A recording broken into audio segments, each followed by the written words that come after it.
पण जे नमोसैनिक झालेत, मोदी भक्त झालेत, सत्तेच्या खुर्चीसाठी लाचार झालेत, दिल्लीश्वरांचे बूट चाटतायत, त्यांच्यासमोर शेपूट हलवत आहेत, त्या मेंढ्यांच्या पोटात मुरडा आला. आणि त्यांनी आज कुठेतरी असं म्हटलं की बघा यांची भाषा बदलली. मला त्यांना विचारायचं आहे नमोसैनिकांना आणि मोदी भक्तांना, का हो मोदी भक्तांनो, तुम्ही देशभक्त नाही आहेत का? आम्ही सगळे देशभक्त आहोत ना रे? जरा जोरात सांगा ना. हा, असं असलं पाहिजे. देशभक्ताचा आवाज कसा पाहिजे? जोरात पाहिजे. हे सगळे एवढे आंधळे झालेत मोदी भक्तीपायी की त्यांना फक्त मोदी भक्त एवढंच पाहिजे. आम्ही मोदी भक्त नाही, आम्ही देशभक्त आहोत आणि देशभक्त म्हणूनच राहू. तुम्हाला जी काय चाटुगिरी करायची ती करा, त्याच्याशी आम्हाला देणं घेणं नाही. पण आमच्या देशभक्तीच्या आड याल तर तुम्हाला किती खोल गाडायचं ते आम्ही ठरवू. ठीक आहे, मोदींच्या कृपेने थोडे दिवस काय भोगायला मिळते ते भोगा. कारण आता संजय राऊत यांनी सांगितलं, देवेंद्र फडणवीसांनी कालच जाहीर केलं की मी 2 पक्ष फोडून परत आलो, पुन्हा आलो. त्याच्यामुळे त्यांच्या उपकारासाठी म्हणून तुम्ही माझ्यावर टीका करता तर करा, पण मेंढेना काय आणि इथल्या दोन्ही गद्दारांना मला विचारायचंय की तुम्हाला असं नेमकं काय होतं की जे मी दिलं नव्हतं? कोण होतात तुम्ही? काय होतात तुम्ही? एकाला आमदार केला, एकाला खासदार केला. बरं, इथे त्या हळद प्रक्रिया प्रकल्प पाहिजे म्हणून त्याला मी मंजुरी दिली. मग इथले जे आता संजय तुम्ही काय म्हणाल त्यांचं नाव? हा, भंगार. ते कधीतरी यायचे, साहेब वाचवा वाचवा, पोलिसांची धाड पडते, वाचवा. आता मला काय वाटायचं की आपले शिवसैनिक आहे, कुठल्या तरी आंदोलनातली काहीतरी केस असेल, काहीतरी एक शौर्याचं काम केलं असेल आणि पोलिसांनी आपलं बाबा पोलिसांच्या लेखी काय कायदा मोडला म्हणजे गुन्हा, मी त्याला वाचवायचो. मला काय माहित हे असा आकडेबाज निघालाय.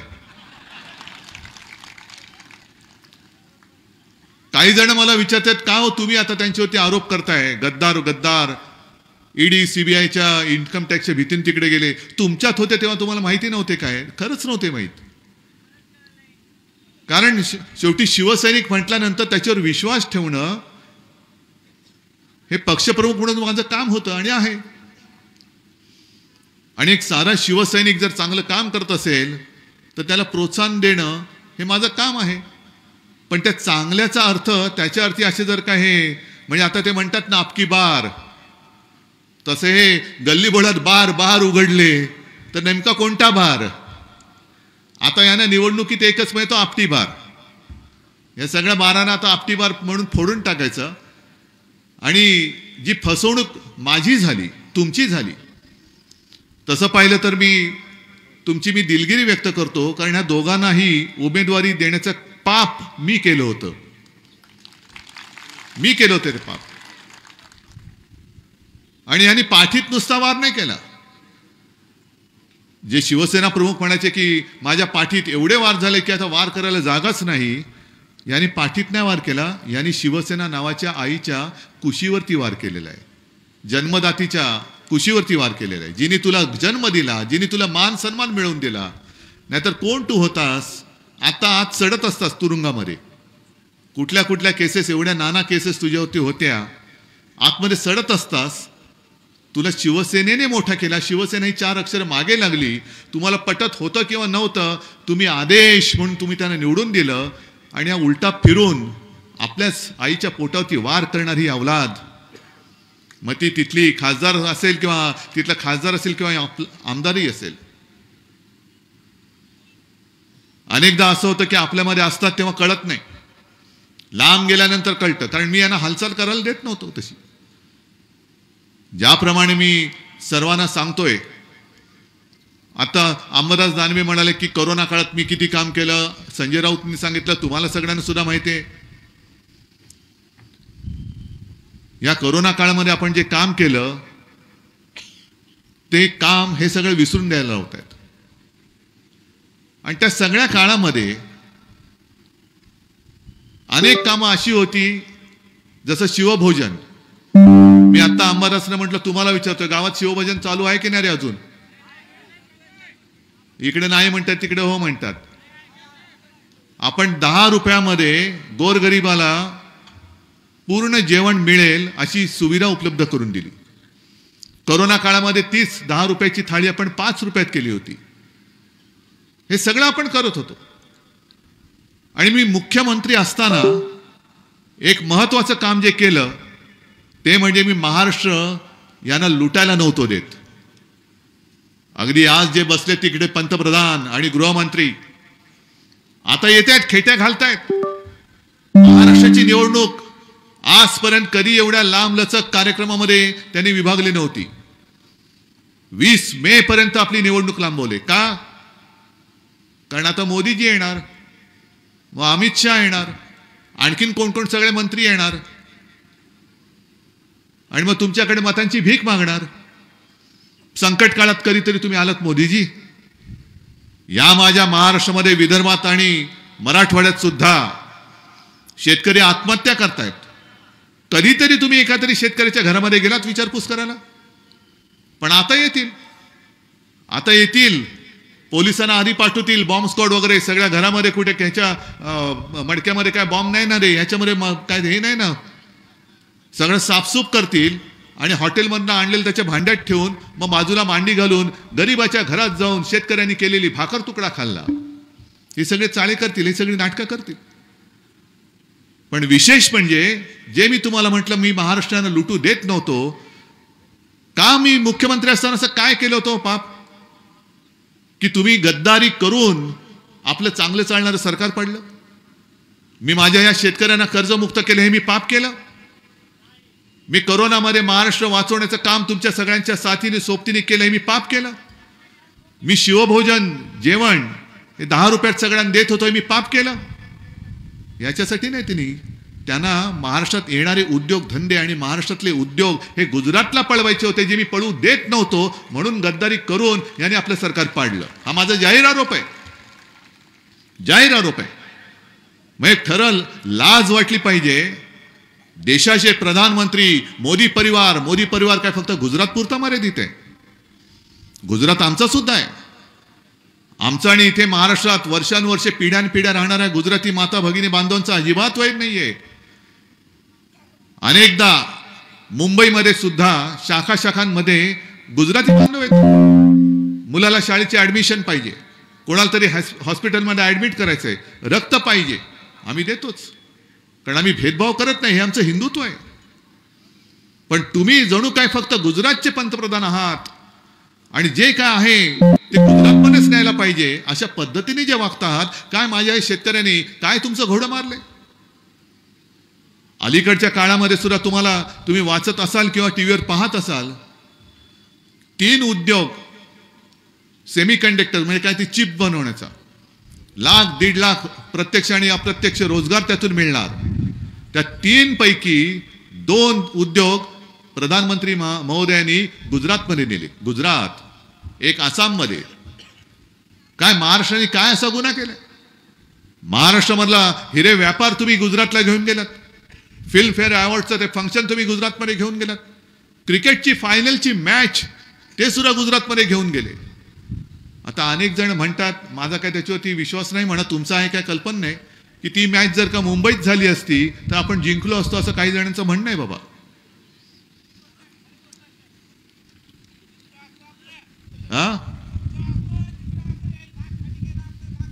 तर जाऊ द्या. पण थोडक्यामध्ये काय, यांना क्रिकेटची मॅच जिंकणं न जिंकणं याच्यात नाही, त्यातनं किती पैसा येतोय तो महाराष्ट्राला जाऊ द्यायचा नाही, तो पण गुजरातकडे नेला पाहिजे. का एवढा काही पोटशूळ तुम्हाला माझ्या महाराष्ट्रामध्ये, शिवछत्रपतींच्या महाराष्ट्राबद्दल एवढा पोटशूळ काय? शेतकऱ्यांच्या बाबतीत जे मी सांगतो, मी गेल्या आठवड्यामध्येच यवतमाळ वाशिमला गेलो होतो. तिथे प्रधानमंत्री आले होते आणि त्या प्रधानमंत्र्यांना भेटण्यासाठी तिथल्या एका गावातले दाभडी गावाचे शेतकरी प्रयत्न करत होते, नाही भेटू दिलं. दिल्लीला गेले होते शेतकरी दाबडी गावातले, नाही भेटू दिलं. का भेटू इच्छित होते? तर 2014 साली त्या दाबडी गावात प्रधानमंत्री आले होते आणि त्यांनी चाय पे चर्चा, म्हणजे संजयजी तुम्ही सांगितलं त्या स्टेशनवरती चहा विकत असतील वगैरे कल्पना, हा संशोधनाचा विषय होईल.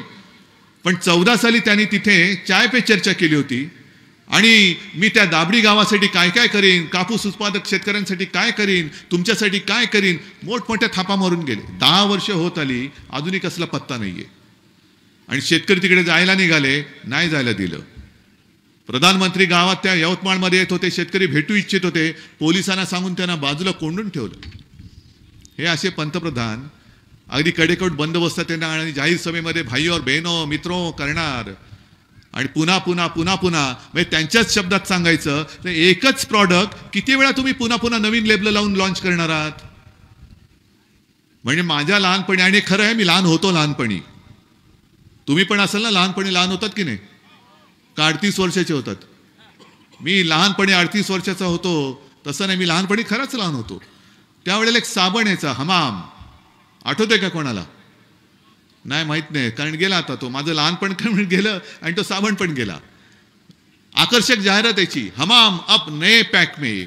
आम्हाला वाटायचं अरे नए पॅक में, उघडलं तर आतमधला हमाम तोच. तसं यांचं आहे. 2014 साली तेच, 19लाही तेच आणि 24लाही तेच. आतला हमाम तोच आहे, बाहेरचं पॅकेट फक्त बदललेलं आहे, पण आतमधले मोदी तेच. फक्त आता त्याची वॉशिंग पावडर झालेली आहे. म्हणजे हमाम तोच असला तरी त्याची पॉवर वाढले की भ्रष्टाचारी पक्षात घेतला, आंघोळ केली की साफ. म्हणजे अनेक ज्या काही त्यांनी योजना काढलेल्या आहेत त्याच्यामध्ये मला असं वाटतं की पुढची योजना त्यांची अशी असेल की भ्रष्टाचारी अभय योजना. भ्रष्टाचारी अभय योजना म्हणजे काय? ते चौकशी करतात, कोणी किती पैसे खाल्लेत, किती भ्रष्टाचार केलेला आहे, मग त्यांची ते वर्गवारी करतात. मग त्यांचे सगळे जे यांच्यासारखे जे घरफोडे आहेत त्यांच्यासारखे जे हेरणी करतात की यांनी कितीचा भ्रष्टाचार केलाय, 5 कोटीचा, जाऊ द्या. यांनी किती केलाय, 50 कोटी, ठीक आहे बघू जरा. यांनी किती केलाय, 200 कोटी, जरा थोडं जवळ घ्या. मग यांनी किती केलाय, 70,000 कोटीचा घोटाळा. ताबडतोब घ्या, त्याला उपमुख्यमंत्री करा. आपका बाल भी नहीं बाका होगा, ये मोदी गॅरंटी आहे. याला मोदी गॅरंटी म्हणायचं, भ्रष्टाचार अभय योजना. आणि आता जो उघड उघड त्यांनी भ्रष्टाचार केलेला आहे, जो सुप्रीम कोर्टाला मी खरंच धन्यवाद देतोय, अगदी वेळेवरती तुम्ही यांचं बिंग फोडलेलं आहात. निवडणूक रोख्याच्या माध्यमातून हजारो कोटी रुपयांनी कमवले, हजारो कोटी. देशातल्या प्रत्येक पक्षाला निवडणूक रोखे मिळाले, शिवसेनेला सुद्धा मिळाले. पण प्रमाण जर का पाहिलं तर यांना 8,000 कोटी 10,000 कोटी हे एका पक्षाला मिळत आहेत. जो पक्ष दिल्लीत राज्य करतोय, जो पक्ष अनेक राज्यांमध्ये राज्य करतोय. आणि रोखे सुद्धा कसे मिळाले? काही कंपन्यांवरती धाडी टाकल्या गेल्या आणि धाडी टाकल्यानंतर अगदी काही दिवसात, म्हणजे धाड टाकल्यानंतर 8-15 दिवसात निवडणूक रोखे त्या कंपनीतून यांच्या पक्षाच्या खात्यात गेले आणि धाड सत्र थांबलं. मग त्यांची बाजू कोणी घ्यायची? तर आपल्या अर्थमंत्री बाई निर्मला सीतारामन त्यांनी घेतली. हे म्हणे योगायोग असू शकेल, सरकारने कारवाई केली असेल तर तो सरकारचा अधिकार आहे आणि त्यांनी रोखे दिले असतील तर त्यांची इच्छा आहे. चांगली गोष्ट आहे, पटतं आम्हाला तुमचं. पण आम्हाला पुढचा एक प्रश्न आहे की सरकारने जी कारवाई केली होती धाड टाकण्याची, ती कारवाई ह्यांनी रोखे दिल्यानंतर थांबली का? चालू ठेवायला पाहिजे होती.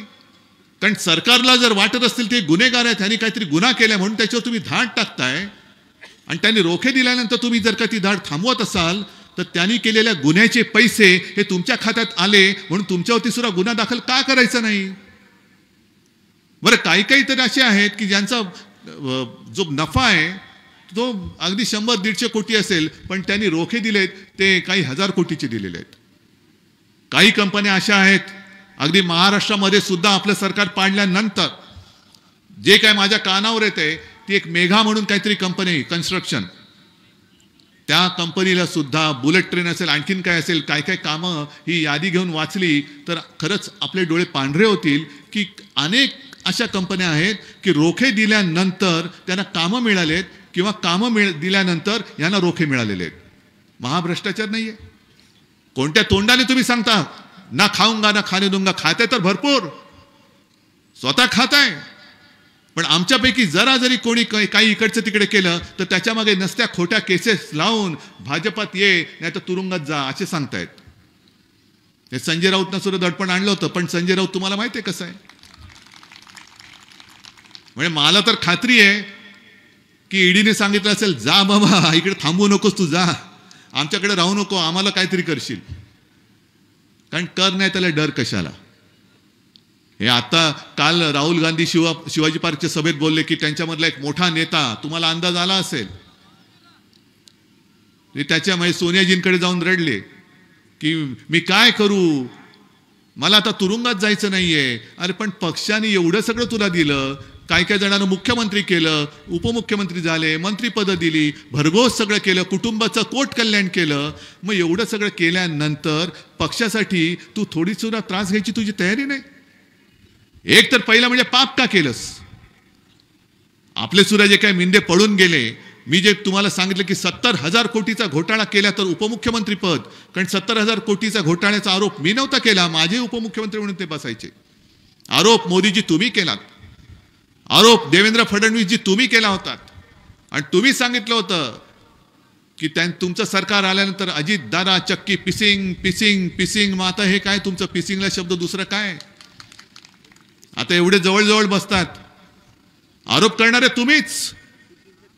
आरोप करायचं, कुटुंब उद्ध्वस्त करायचं, पक्ष फोडायचा आणि स्वतःच्या मांडीला मांडी लावून त्याच भ्रष्टाचारी माणसाच्या बरोबर लावून तुम्ही राज्य चालवायचं. हे काय जनतेला आता कळत नाही. एक तर स्वतः भ्रष्ट, म्हणजे मी दुपारच्या सभेत बोललो की 2 पक्ष फोडून मी पुन्हा आलो. देवेंद्र फडणवीसजी तुमचं नाव देशाच्या आणि राज्याच्या इतिहासात उत्तम घरफोड्या म्हणून झाल्याशिवाय राहणार नाही. उत्तम घरफोड्या. आणि म्हणून मी सगळ्यांना सांगतो की एकतर शुभ कार्य त्यांना कधी बोलू नका, लग्नाला वगैरे तर अजिबात बोलू नका. कारण ही भाजपची अवलाद अशी आहे, येणार मस्त श्रीखंड बासुंदी होती, ताव मारतील, पुरणपोळ्या तूप वगैरे टाकून मस्त जेवतील, ढेकर वगैरे देतील आणि नवरा बायकोत भांडणं लावून दुसऱ्या पंक्तीत जेवायला जातील. ही यांची नालायकपणाची हद्द झालेली आहे. आज 10 वर्ष होत आली जी वचनं किंवा थापा. म्हणजे मी काल परवाच्या सभेत हे सुद्धा बोललो होतो की अमित शहा जे म्हणाले की यांची महाविकास आघाडी म्हणजे 3 पक्षाची आपली शिवसेना, काँग्रेस आणि राष्ट्रवादीची ही पंक्चर झालेली रिक्षा आहे. आणि मी त्यांना उत्तर दिलं की तुम्ही महाविकास आघाडीला पंक्चर झालेली रिक्षा बोलत असाल तर तुमचं डबल ट्रिपल चौबल इंजिनचं सरकार, त्या सरकारला सगळी भ्रष्टाचाराची चाकं का लागतायत. तुमच्या इंजिनाला भ्रष्टाचाराची चाकं लागलेत. आणि पूर्वी एक वाफेवरती चालणारं इंजिन होतं, यांचं थापेवरती चालणारं इंजिन आहे. नुसत्या थापा मारत जायचं, भग भग भग भग भग भग थापा मारायच्या नुसत्या. तर तुम्ही स्वतःला विचारा की 2014 साली मोदींनी जी काय आश्वासनं दिली होती विशेषतः शेतकऱ्यांना, मला एकाने तरी हात वर करून सांगायचं होय मला त्याचा लाभ मिळाला, मला सांगा. म्हणजे हे जे वचन त्यांनी दिलं होतं स्वामीनाथन अहवालाच्या शिफारशीप्रमाणे की जो शेतकरी कोणतं पीक पिकवत असेल, सोयाबीन असेल, कापूस असेल, धान असेल, आणखीन काही असेल, त्याचा उत्पन्न खर्च जो काही येतो त्याच्यामध्ये 50% रक्कम अधिक टाकून जी रक्कम येईल ती त्याला आम्ही हमीभाव म्हणून देऊ. हे त्यांनी दिलं होतं की नव्हतं वचन? दिलं होतं ना. मग मिळाले पैसे तुम्हाला. पीक विमा योजना किती पैसे मिळालेत बरं? पीक विम्याचे अग्रिम रक्कम किती मिळालेत? आता कृषी मंत्री कोण आहेत? धनंजय मुंडे आहेत का अंबादास? धनंजय मुंडे आहेत ना, मराठवाड्याचेच आहेत. त्यांना विचारा, दिवाळीपर्यंत म्हणजे कालच्या दिवाळीपर्यंत आम्ही अग्रिम रक्कम शेतकऱ्याच्या खात्यात जमा होईल अशा सूचना दिलेल्या आहेत. अरे कोण तुमचं ऐकत नाही ना. विमा कंपन्या तुमचं ऐकत नाही, सारं कोणी काही ना कोणी ऐकत नाहीये. तुमचं सरकार असं नुसतं राम भरोसे चाललेलं आहे. मोदीजींना आणि अमित शहाना सरकार पाडायला वेळ आहे, पण शेतकऱ्यांकडे लक्ष द्यायला वेळ नाहीये. आणि यांना 400 पारचा नारा ते देत आहेत. कशासाठी देत आहेत? जे मी सांगतोय तुम्हाला की यांना संविधान बदलायचंय, घटना बदलायची, घटनेची पायमल्ली यांना करायची. आणि मी माझ्या मन की बात नाही मी करत, इकडे बातमीच घेऊन आलेलो आहे मी. हे बघा, राज्यघटना दुरुस्तीसाठी बहुमत द्या, भाजपा खासदार यांच्या वक्तव्यावरून वाद. हे अनंतकुमार हेगडे म्हणून त्यांचे मला वाटतं केंद्रातले मंत्री किंवा माजी मंत्री आहेत, त्यांनी सांगितलेली ही बातमी आहे. कशाला पाहिजे 400 पार? कारण त्यांना माहिती आहे की ठराविक एक संख्या लागते, ती त्या संख्येशिवाय घटना बदलता येत नाही. आणि काही कायदे जर का करायचे असतील तर त्याच्यासाठी समोर विरोधक असता कामा नये. गेल्या संसदेच्या अधिवेशनामध्ये जवळपास 150च्या आसपास विरोधी पक्षाचे खासदार त्यांनी या ना त्या कारणावरून निलंबित केले आणि काही घातक कायदे पास केले. कोर्टामध्ये गेल्यानंतर ते काय सांगतील? त्यांना प्रश्न विचारल्यानंतर काय सांगतील? आम्ही लोकसभेत मंजूर केलाय, संसदेत मंजूर केलाय. अरे पण संसदेत मंजूर करताना विरोधी पक्ष कुठे होता? आणि जे मी उदाहरण काल दिलं, रशियामध्ये आता पुतीन निवडणूक लढतात. आज मला वाटतं जाहीर झाले जिंकले म्हणून. खरं म्हणजे निवडणूक तिकडे घेतात का हेच मला कळलं नाही. कारण पुतीन निवडणूक लढताना विरोधी पक्ष कोण होते? कोणीच नाही. कारण पुतीनच्या समोर कोणाला काही बोलण्याची हिंमतच होत नाही, कारण जो बोलेल तो तुरुंगामध्ये. म्हणजे पुतीनच्या विरोधात जेवढे विरोधी पक्ष आहेत त्यातले अर्ध्याहून अधिक हे तुरुंगामध्ये आहेत. काही जणांना मारलेलं आहे आणि बाकीचे सगळे देशाबाहेर तडीपार करून टाकलेले आहेत. आता लढा. ही अशी परिस्थिती आपल्या देशाची होईल. आज आपण बोलू शकतो, आपण बोलतो आहोत आणि 2024 हे क्रांतीचं वर्ष आहे. या वेळेला जर का आपण चुकलो आणि त्यांच्या भूलथापामध्ये जसं 10 वर्ष आपण भुललो, आम्ही भुललो होतो, मी सुद्धा भुललो होतो. आता त्यांचे खायचे दात जे बाहेर आलेत, ज्यांना मी संपूर्ण म्हणजे माझ्या बांधवांना देशभक्त म्हटल्यानंतर तळपायच्या आग मस्तकात जाते. उद्या माझ्या देशाचं नाव बदललं तर तुम्ही काय करणार आहात? एवढ्या 5वी बहुमताच्या जोरावरती त्यांनी देशाचंच नाव बदलून स्वतःच्या नावावर नाव ठेवलं. जसं ज्या स्टेडियममध्ये क्रिकेटची फायनल झाली त्या स्टेडियमचं नाव होतं वल्लभभाई सरदार वल्लभभाई पटेल स्टेडियम. त्याचं नाव बदलून त्यांनी स्वतःचं ठेवलं ना. पण ते बदलायला काही घटना बदलायची गरज नाही. डॉक्टर बाबासाहेब आंबेडकरांनी लिहिलेली घटना सुद्धा ह्यांना बदलून टाकायची आहे. मग तरी सुद्धा आपण यांच्या सगळ्या भूलथापांना बळी पडून परत परत ह्यांना निवडून द्यायचं. गेल्या वेळेला तुम्ही शिवसेनेचा खासदार निवडून दिलात, मी चालवतो प्रचाराला, आणि तेव्हा मी बोलत होतो की शिवसेनेचा खासदार कशाला, की मोदी पंतप्रधान पाहिजेत.